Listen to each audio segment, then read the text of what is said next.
छात्रों के हितों की सुरक्षा के लिए केंद्र सरकार ने बड़ा आज कदम उठाए। शुक्रवार को पीएम मोदी की अगुवाई में हुई केंद्रीय कैबिनेट की बैठक में पेपर लीक के मामलों में सख्त सजा तय करने वाले ड्राफ्ट बिल को मंजूरी मिल गई है। देखिए report. Fast track court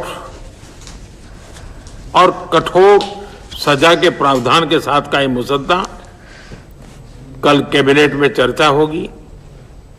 cabinet के साथियों के सुझाव के बाद उसका अंतिम रूप दिया जाएगा। गुरुवार देर रात करीब 3 मिनट का वीडियो संदेश जारी कर प्रधानमंत्री मोदी ने पेपर लीक और परीक्षा में धांधली पर सख्ती बढ़ाने का जो वादा देश की जनता से किया था, पीएम मोदी के ऐलान के कुछ ही घंटों बाद उस वादे को जमीन पर उतारने के लिए केंद्रीय कैबिनेट ने मंजूर भी कर दिया है। शुक्रवार को प्रधानमंत्री मोदी की अगुवाई में हुई केंद्रीय कैबिनेट की बैठक में पेपर लीक के मामलों में सख्त सजा तय करने वाले ड्राफ्ट बिल को मंजूरी मिल गई है। केंद्रीय मंत्रिमंडल ने पेपर लीक के मामलों में सजा को और भी कड़ा करने वाले बिल को मंजूरी दी है। बिल में पेपर लीक माफियाओं के खिलाफ कड़े प्रावधान होंगे। बिल को 27 जुलाई को संसद में पेश किया जा सकता है। इससे पहले गुरुवार सुबह प्रधानमंत्री मोदी ने पेपर लीक मामलों की सुनवाई के लिए फास्ट ट्रैक कोर्ट बनाने का ऐलान भी किया था। उन्होंने संबंधित विभागों के अधिकारियों को तुरंत आवश्यक कार्रवाई शुरू करने के निर्देश भी दिए थे। प्रधानमंत्री जी ने कहा है कि छात्रों को लेकर के जो हम बिल ला रहे हैं तो उसमें कोई विलंब नहीं होना चाहिए और देश भी ये चाहते हैं जो प्रधानमंत्री जी ने कहा है, इसलिए इसमें कोई रुकावट पैदा करने के लिए कोई हथकंडे अपनाना ठीक नहीं होगा।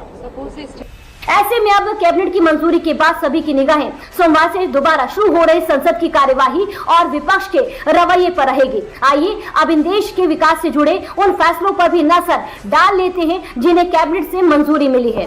देश के बुनियादी ढांचे और उद्योग को गति देने के लिए 4,294 करोड़ के 2 प्रमुख फैसलों पर मुहर लगी है। पहला, केंद्रीय मंत्रिमंडल ने भव्य रसायन योजना के लिए 3030 करोड़ के बजटीय आवंटन को मंजूरी दी है, जिसका उद्देश्य सेमीकंडक्टर की तर्ज पर केमिकल इंडस्ट्री को भारत की एक बुनियादी और मजबूत अर्थव्यवस्था के रूप में विकसित करना है। दूसरा फैसला, इकोनॉमिक कॉरिडोर प्रोजेक्ट के लिए 1264 करोड़ का बजट पास किया गया है, जिससे कर्नाटक और आंध्र प्रदेश को जोड़ने वाली 46 किलोमीटर लंबी बल्लारी गुंडकल रेलवे लाइन की तीसरी और चौथी लाइन का निर्माण किया जाएगा। आज माननीय प्रधानमंत्री श्री नरेंद्र मोदी जी ने कैबिनेट में 2 बहुत बड़े फैसलों को अनुमति दी है।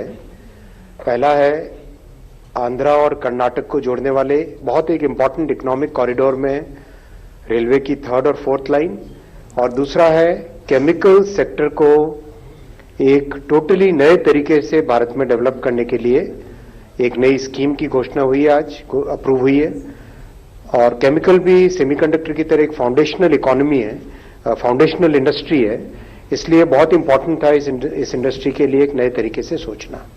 कुल मिलाकर देखें तो कैबिनेट बैठक में लिए गए ये फैसले जमीन पर उतरने के बाद देश की आर्थिक रीढ़ को मजबूत करने और रोजगार बढ़ाने और युवाओं के भविष्य को संवारने में बेहद मददगार साबित होंगे।